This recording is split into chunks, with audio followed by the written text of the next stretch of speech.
आज के जदीद दौर में जैसे टेक्नोलॉजी का इस्तेमाल हो रहा है, जिद्दत आ गई है और बहुत सारी चीज़ें इस्तेमाल होती हैं मॉडर्न ज़माने में। इसी तरह जीपीएस का भी इस्तेमाल किया जाता है सिमत को तलाश करने के लिए, और दुरुस्त रास्ता जो है वो हमें जीपीएस बताता है, जो हम लोकेशन उसमें डालते हैं। गाड़ी में भी वो इस्तेमाल होता है, मोबाइल में भी इस्तेमाल होता है। और अगर उसमें लोकेशन अच्छी ना डाली जाए, दुरुस्त ना डाली जाए, तो वो हमें किसी और रास्ते की तरफ ले जाता है, और वो जो रास्ता होता है फिर हम भटक जाते हैं, मुश्किलात में आ जाते हैं कि हमें किस तरफ जाना था। मसीही ज़िंदगी में भी इसी तरह दो रास्ते हैं। एक मसीही रास्ता है जो यीशु मसीह का है, और एक ऐसा रास्ता है जो हम मसीह यीशु से भटक जाते हैं, दूर हो जाते हैं। आज के सफ़र में हम सीखने की कोशिश करेंगे कैसे हम मसीह यीशु के उस ज़बरदस्त और नजात वाले रास्ते की तरफ जा सकते हैं, कैसी हर्डल्स आती हैं बीच में, उनको कैसे हमने पार करना है, और कैसे हम मसीह यीशु की मर्ज़ी के मुताबिक अपनी ज़िंदगी गुजारते हुए उस रास्ते में से चलते जाएं। तो आज के सफ़र में हम बड़े खूबसूरत मेहमान हैं जिनका नाम पास्टर सैमुअल है, उनको पहले पिक करते हैं। साथ हमारे साथ वर्शिपर्स हैं, उनको हम पिक करेंगे और फिर सफ़र में इसी तरह आगे बढ़ते जाएंगे और खुदा उनके नाम को जलाल देंगे।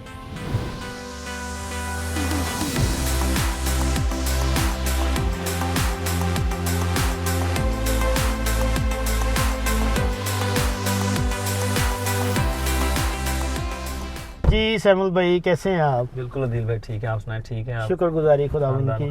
फैमिली सब ठीक है? बिल्कुल शुक्रगुजारी, आप ठीक हैं? बिल्कुल खुदा का शुक्र है। बहुत अच्छा लगा आपको देख के। Thank you so much. तो सफ़र का आगाज़ करें। जी श्योर। आप प्लीज़ आप सीट बेल्ट बांध लीजिएगा, तो फिर हम चलते हैं आगे।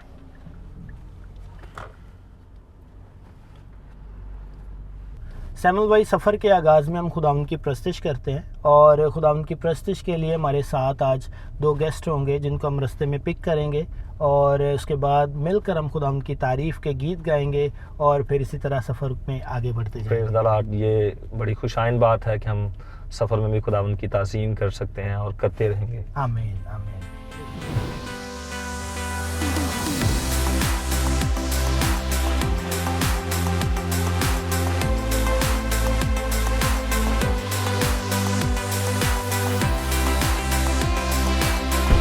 जी आसिफ भाई, जोशो भाई, ठीक है आप? भाई आप शुक्रगुजारी खुदा उनकी, आपको देख के बहुत अच्छा लगा है। तो सफ़र का आगाज़ करें। यस भाई। आसिफ भाई, आज कौन सा गीत हम मिलकर गाएंगे? भाई पीछे मसीह के चलते रहें। बड़ा खूबसूरत ये गीत है और बड़ा पुराना है, हम सबको आता है, तो हम मिलकर खुदा उनकी प्रस्तिश करते हैं। पीछे मसीह के चलते रहे, आगे ही आगे बढ़ते रहे, यीशु के होते डर क्यों रहे, बढ़ते चले बढ़ते चले बढ़ते चले ये गाते हुए, पीछे मसीह के चलते रहे, आगे ही आगे बढ़ते रहे, यीशु के होते डर क्यों रहे, बढ़ते चले बढ़ते चले बढ़ते चले ये गाते हुए। दुश्मन जमाना होता रहे, रंजो अलम की परवाह किसे, ओ दुश्मन जमाना होता रहे, रंजो अलम की परवाह किसे, वो है हमारा हम उसके, बढ़ते चले बढ़ते चले बढ़ते चले ये गाते हुए, पीछे मसीह के चलते रहे, आगे ही आगे बढ़ते रहे, यीशु के होते डर क्यों रहे, बढ़ते चले बढ़ते चले बढ़ते चले ये गाते हुए। Praise the Lord, hallelujah. ये गीत बड़ा खूबसूरत है और मेरे दिल के बहुत करीब है।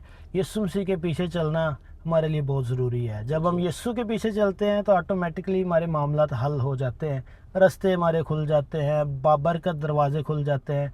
और शुक्रगुजारी के खुदावंद ने आपको अच्छी आवाज़ दी है कि आप खुदावंद के नाम को जलाल दे रहे हैं। Praise the Lord, thank you very much. खुदावंद आपको बहुत बरकत दे और इसी तरह अपने जलाल के लिए इस्तेमाल करता रहे। आमीन। सैमुअल भाई, मैं पहले बात कर रहा था कि जैसे जीपीएस है वो हमें एक लोकेशन दिखाता है, रास्ता दिखाता है, और फिर बाद में हम उस रास्ते की तरफ पहुंच जाते हैं क्योंकि वो हमें एग्जैक्ट उसी पॉइंट पर ले जाता है। मसीही ज़िंदगी में भी हम दो रास्ते हमें मिलते हैं, जैसे यीशु मसीह का एक रास्ता है और एक दुनियादारी का रास्ता है। बाइबल मुकद्दस हमें यीशु मसीह के उस दुरुस्त रास्ते की तरफ कैसे बताती है कि हम चलते रहें? जी दिल भाई, ये बड़ा पॉजिटिव आपने आज क्वेश्चन रेज किया है, और जिसकी हमें शायद हर रोज़ और दिन में कई दफ़ा जिसकी ज़रूरत पड़ जाती है कि हम इसको मद्देनज़र रखें और इसके मुताबिक ज़िंदगी बसर करें। जब हम रास्ते का तयन करते हैं, जैसे आप गाड़ी ड्राइव कर रहे हैं, तो मैं एग्जांपल देना चाहता हूँ कि एक दो वेज आपके सामने, एक बिल्कुल बड़ा रास्ता है, वो बड़ी अच्छी सड़क बनी हुई है, और सेकंड आपके पास छोटी गली है, ऑप्शन जो है। तो मेरा ख्याल है कि आप ये समझेंगे, ये चाहेंगे कि मैं गली में जाता ही नहीं हूँ, क्योंकि यहाँ पे स्पीड ब्रेकर्स हैं, बच्चे हैं, स्कूल्स हैं, घर हैं, तो मैंने स्पीड से जाना है। तो आप चूज करेंगे बड़े रोड को, बड़े वे को आप जो टेक ओवर लेना पसंद करेंगे, और फिर उसमें आप अपने लिए और गाड़ी के लिए कंफर्टेबल देख रहे हैं। ऐसे ही है। हालांकि आपको शायद ये भी पता हो कि जो बड़े सड़क पे हैं वो रास्ता लंबा भी है शायद, लेकिन आप कोशिश ये करेंगे कि मैं थोड़ा सा सादा या आसान चलूं। तो इसी तरह से ज़िंदगी के मराहिल हैं, ज़िंदगी के काम हैं, रोज़मर्रा के काम हैं। हम बैरियर्स में से, प्रॉब्लम में से, हडल में से गुजरना नहीं चाहते। हम ये चाहते हैं कि कोई शॉर्टकट, कोई ऐसा रास्ता हो जिसमें से हम गुजर कर हम अपनी मंजिल तक पहुंच जाए। तो बाइबल मुकद्दस इस पर बहुत ज़्यादा खुलकर बताती है। बाइबल के मुताबिक भी इंसान के पास दो ही रास्ते हैं सर। एक रास्ता है मौत की तरफ जाता है, और एक रास्ता ज़िंदगी की तरफ जाता है। हम अदन में भी देखते हैं कि खुदावन ने आदम के लिए दो तरह से तजवीज़ रखी थी। जो पहला हुक्म उसका ये था कि इस दरख्त में से नहीं खाना, ठीक है। अगर वो नहीं खाता तो मतलब है कि उसके लिए ज़िंदगी है। बिल्कुल ऐसा। अगर खुदावन ने वहाँ पे कहा था अब इसमें से खाओगे तो मरोगे। अच्छा, मुश्किल ये है यहाँ पर कि रास्ते दोनों सामने हैं, क्लियर है, दोनों के इंजाम का खुदावन ने बताया था आदम को। अब वो आदम पर था कि वो किसको अपनी ज़िंदगी में लेता है। उसको नज़र तो सही आ रहा था। जब हवा की और शैतान की आपस में डिस्कशन हुई है, तो वो जो कुछ उसने सिनेरियो दिखाया था हवा को, ऐसे लग रहा था कि जैसे हवा के लिए बेनिफिट है। बिल्कुल ऐसे। उसने कहा था कि आपकी अकल बख्शने के लिए खूब है, और फिर हमने स्क्रिप्चर में पढ़ते हैं, वो कहती है कि मुझे खुशनुमा नजर आता है। तो मैं ये ज़ाती तौर पर समझता हूँ कि हवा की जगह पर अगर अपने आप को रखूं तो फायदा नजर आ रहा है। वो कहता है खाओगे तुम्हारी आंखें खुल जाएंगी, वो उसको खुशनुमा नजर आ रहा है, अकल बख्शने के लिए खूब है। तो कौन सा शख्स ऐसा है जो अपनी तरक्की नहीं चाहता? तो लग उसको यही रहा था कि मेरी तरक्की हो जाएगी, शायद जो खुदा ने बनाया वो कम है, और मैं ये काम करूंगी तो मेरा खानदान इसमें इन्वॉल्व होगा और हम थोड़ा सा आगे बढ़ेंगे। लेकिन वो रास्ता उसके लिए मौत का रास्ता बना। बिल्कुल ऐसे ही आज के दौर में भी ऐसे ही है कि हम अपने आप को बड़ा बनाने के लिए, तरक्की करने के लिए कोई ऐसे रास्ते चुन लेते हैं जो हमारे लिए बाद में फंदा बन जाते हैं, मुश्किलात क्रिएट हो जाती है। ठीक है, तो आज भी ऐसा ही सिलसिला चल रहा है, और मेरा ख्याल है अभी भी हमें दोबारा से अपने आप को बेहतर करने की ज़रूरत है। मैं खुदा के कलाम को जब पढ़ता हूँ तो मैं उसी स्ट्रेटजी को देखता हूँ कि जो अदन में थी। बिल्कुल टू वेज थे, दोनों के इंजाम थे, लेकिन खुदावन ने आफ्टर सिन जिसको एड्रेस किया है, यानी कि वो मौत वाली जिंदगी, हालांकि उन्होंने मौत खुद खरीदी है, उस रास्ते पे खुद गए हैं। बिल्कुल ऐसे उसका डिसीजन उन्होंने खुद लिया है, और वो गरता दरता भी खुद ही थे। मतलब इब्लीस ने वो पकड़ कर उनको हाथ नहीं वहां पे रखा, ना उसको तोड़ कर दिया है। उसने इस काबिल हाथ से तोड़ा है। बिल्कुल, उन्होंने इब्लीस ने उनको इस काबिल किया है कि वो खुद उसको मतलब वो तोड़े और उसमें से ले, और वो फिर खुद एक रास्ते का जो है वो इंतखाब करें। जी। मैंने पहले कहा, जब मुझे भी गाड़ी ड्राइव करने का मौका मिलता है तो लॉन्ग ड्राइव के लिए हमारे पास टू वेज होते हैं। जी, बिल्कुल। नंबर वन, आजकल जो फास्ट है, जो इजी है, वो रास्ता मोटरवे है। हाँ जी। और दूसरा जीटी रोड है। हाँ जी। हम सब ये जानते हैं कि जीटी रोड का फासला भी कम है, बिल्कुल जल्दी पहुंच जाते हैं। लेकिन वो जो रास्ते में बैरियर्स आते हैं, टाउन्स हैं, सिटीज हैं, स्कूल्स हैं, कॉलेजेस हैं, और स्पीड ब्रेकर्स हैं, हम उनसे बचने के लिए, हम अपना टाइम सेव करने के लिए हम ऊपर से घूम कर आते हैं। जब हम मोटरवे पे जा रहे होते हैं, हमें पता है कि किसी ने आगे नहीं आना, कोई गलत ड्राइव नहीं करेगा, बड़ा रोड है, अगर मिस्टेक हो जाए, ओवरटेक हो जाए तो चल जाएगी, हालांकि जीटी रोड पर नहीं चलती। तो ये माइंडसेट जिंदगी के साथ साथ चलता है। हम ऐसा रास्ता खुद चूज करना चाहते हैं जो पीसफुल हो, रिलैक्सिंग हो, जिसमें कोई प्रॉब्लम्स आओ तो, लेकिन actually it is the end of the life, हाँ। वो हमें मौत की तरफ लेकर जाता है। तो जब हम पुराने अहदनामे में अंबिया कराम को देखते हैं, उनकी ज़िंदगी में भी हमें बहुत सी मुश्किलात नज़र आती हैं। तो अगर वो खुदा के रास्ते को छोड़ के अपनी मर्ज़ी को सामने रख लेते, तो मेरा ख्याल है कि अपने आप को तो वो शायद बहुत सिंपल बना लेते, अच्छा बना लेते कि नहीं मैं दुरुस्त सिमत की तरफ जा रहा हूँ, लेकिन वो जो मकसद है खुदा का वो पूरा उनकी ज़िंदगी से ना होता। तो आज भी हम में से बहुत सारे लोग ऐसे हैं कि अपनी ज़िंदगी को आसानी की तरफ लेकर जाते हैं और उस आसानी की वजह से हम मुश्किलों की तरफ चले जाते हैं। अपनी तरफ से पूरी कोशिश करते हैं कि हम ये कर लें, लेकिन चूंकि हमने रास्ता गलत चुना होता है तो वो हमें पूरा नहीं हमारी ज़िंदगी में हो पाता वो काम। मैं बात कर रहा था मोटरवे की और जीटी रोड की एग्जांपल दे रहा था। अब मोटरवे पे जो नुकसान क्या है बताना चाहता हूँ, कंपेयर जब हम करते हैं इसको। मोटरवे पे जा रहे हैं, खुदा ना खास्ता गाड़ी को कुछ भी हो जाए, आपकी हेल्प के लिए कोई नहीं आ सकता जब तक आप उसको वेट नहीं करेंगे मोटरवे के इमरजेंसी को। तो अगर मोटरवे स्टक हो जाता है किसी वजह से, तो आप कहीं से निकल भी नहीं सकते, बिल्कुल ऐसे आप गाड़ी में बंद हो जाएंगे और फिर कई घंटे कई शायद आपको वहां पे पूरा दिन भी वेट करना पड़े जब तक उसका सोल्यूशन नहीं है। तो मोटरवे का ये नुकसान है कि वेट करना पड़ता है। और इसके बरक्स बेशक वो बड़ा रास्ता है, कुशादा रास्ता है, इसके बरक्स जीटी रोड पे आ जाते हैं, आपके कदम कदम पर शॉप्स हैं, आपके साथ कुछ भी हो जाता है तो आपको वेट नहीं करना पड़ेगा, मैकेनिक आपके पास हैं, टूल्स आपके पास हैं। जी। तो ये एक डिफरेंस है। तो इसी तरह से कलाम मुक़द्दस हमारी मदद करते हैं। खुदावंद यीशु मसीह ने इसके ऊपर बहुत ज़्यादा स्क्रिप्चर के अंदर हमें हमारी मदद की है, किस तरह से हमें अपनी ज़िंदगी गुजारनी है, रास्ता किस तरह से। तो पहाड़ी आवाज़ में मत्ती की इंजील 7वें बाब की 13-14 आयत जो है वो इसी पर महीद है। और जैसा खुदावंद यीशु मसीह ने कहा कि आप तंग दरवाजे से दाखिल हो, जो ऑर्डर किया है, जो वहाँ पे मशवरा है वो यही है कि बड़े की तरफ नहीं जाना, तंग से दाखिल हो। अब वो रीज़न भी बताएंगे कि उसकी रीज़न क्या है, उसकी बिहाइंड। वो कहते हैं कि आगे उसी चैप्टर के अंदर लिखा है, क्योंकि वो रास्ता चौड़ा और कुशादा है और वहाँ पे लिखा है कि उसमें दाखिल होने वाले बहुत हैं, उनकी रेशो भी बताई गई है क्वांटिटी के लिहाज से। फिर वो कहते हैं कि क्योंकि जो तंग दरवाजा है वो सुकड़ा है और जिंदगी को पहुंचाता है। और मैंने लाइफ में देखा कि इट इज रियलिटी, हम दुनिया के उस एज में रह रहे हैं कि जो बहुत फास्ट मॉडर्न, हर तरह से लोग जो फेलियर पसंद नहीं करे, नाकाम होना पसंद नहीं करते। बिल्कुल ऐसे। और इन नाकामियों से बचने के लिए हमें कुछ भी सर करना पड़े हम उसकी तरफ जाते हैं। उस टाइम में जो लोग थे जिनके लिए ये खुदावन ने कलाम किया वो ज्यू थे और उनके पास शरीयत के कुछ 613 हुक्म उनके पास थे जिनको हर रोज हर यहूदी को मानने पड़ने थे।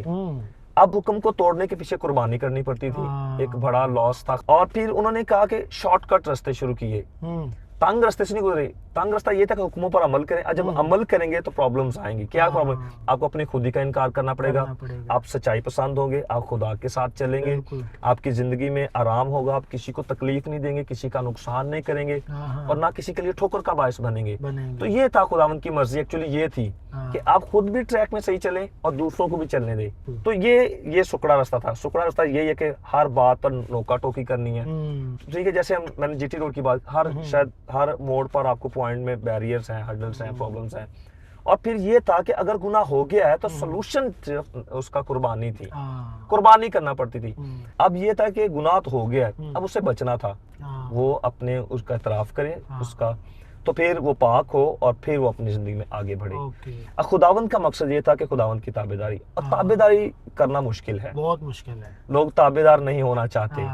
बिल्कुल ऐसे ही है। और ताबेदारी करना तो आज के दौर में इंसान की ताबेदारी करना बड़ा मुश्किल हुआ है, तो वो तो खुदा की ताबेदारी है। हाँ, देखे ना, ताबेदारी करने से यह कि खुदावंद बरकत देंगे। बिल्कुल ऐसे ही। उसमें टाइम लिमिट हो सकता है, टाइम ज्यादा लग सकता है, वो कभी कभार खुदा हमारी नीयत के ऊपर ही डिपेंड कर रहा होता है कि हम उस तरीके से इसको ले नहीं पा रहे होते। बिल्कुल ऐसे ही। तो खुदावंद का भी यही मतलब था कि तंग रास्ता यही है कि सबसे पहले अपनी खुदी का इनकार करें, अपने गुनाह से तौबा करें, निजात को एक्सेप्ट करें जो खुदावंद की तरफ से है, बल्कि खुदावंद यीशु मसीह के खून के वसीला से पहले हम धुले, और फिर हर रोज दुआ करें, रोजा रखें जहाँ पे कमी पेशी है, और फिर बाइबल डेली पढ़ें।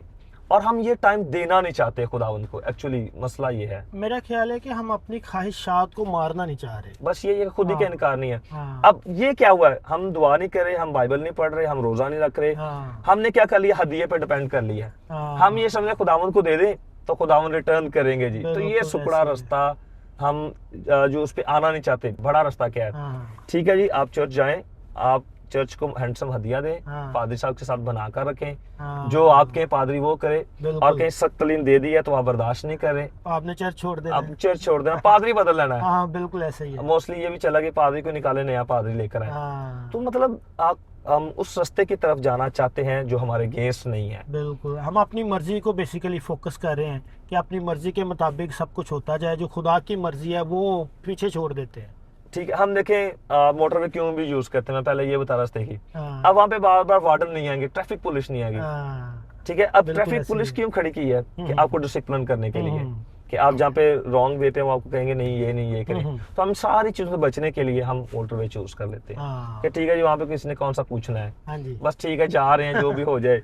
हाँ, तो सम हो, अगर हम कहीं पकड़े भी जाते तो हम हमारी कोशिश होती है कि चालान ना हो, हम वहाँ पे बात खत्म कर लें, बिल्कुल ऐसे ही लेन देन का। लेन देन कर लें। तो इसी को फिर हम उठाकर फिर हम अपनी डेली प्रैक्टिस में हम रिलीजन में ले आते हैं। हम्म। जब हम खुदावंद के साथ भी हम जिंदगी बसर कर रहे हैं तो फोकस कलाम की तरफ नहीं कि कलाम क्या कहता है, कलाम। वो वहाँ भी हम शॉर्टकट रास्ता हाँ जी। अपनाने की कोशिश करते हैं। तो हमारा जो पीछे मोटिव ये है, माइंडसेट ये है कि बस ठीक है निकलें जी यहाँ पे जो फंस गए हैं। हम्म।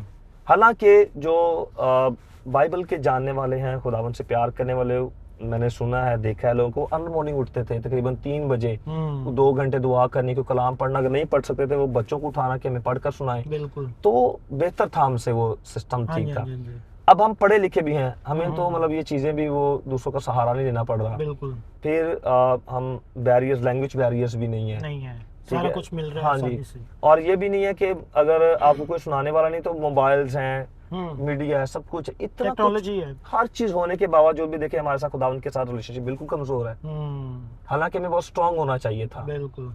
सैमुअल भाई, मुझे एक बाइबल मुकद्दस में से आयत याद आ रही है, मिसाल की किताब में, ऐसी राह भी है जो इंसान को दुरुस्त नजर आती है लेकिन उसका इंजाम मौत मौत है। है, सही कह रहे हैं। तो जब इंजाम मौत है तो दुरुस्त वो कैसे हो सकती है? बिल्कुल ठीक कह रहे हैं कि अभी देखें खुदावंद में और खुदावंद के बगैर जिंदगी बसर करने में फर्क यही है। हाँ, अब खुदावंद में क्या है कि देखें आपने उसको किंग मान लिया, गॉड मान लिया, बिल्कुल। आप एक्सेप्ट करते हैं, हाँ। फिर आप आपके आईडी कार्ड्स के ऊपर भी उसका टाइटल नजर आता है, हाँ। सैमुअल मसीह, अब्दुल हाँ। मसीह।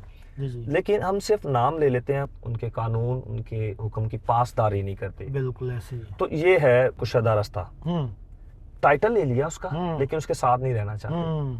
अब उसके साथ रहेंगे, बार बार वो टोकेगा, गुनाह के लिए वो डांटेंगे, बिल्कुल ये नहीं ऐसे ही करना, है। वो नहीं करना। तो हाँ। हम ये करना नहीं चाहते, जो नुक्ताचीनी अपनी जिंदगी में पसंद नहीं करते। बिल्कुल ऐसे ही है।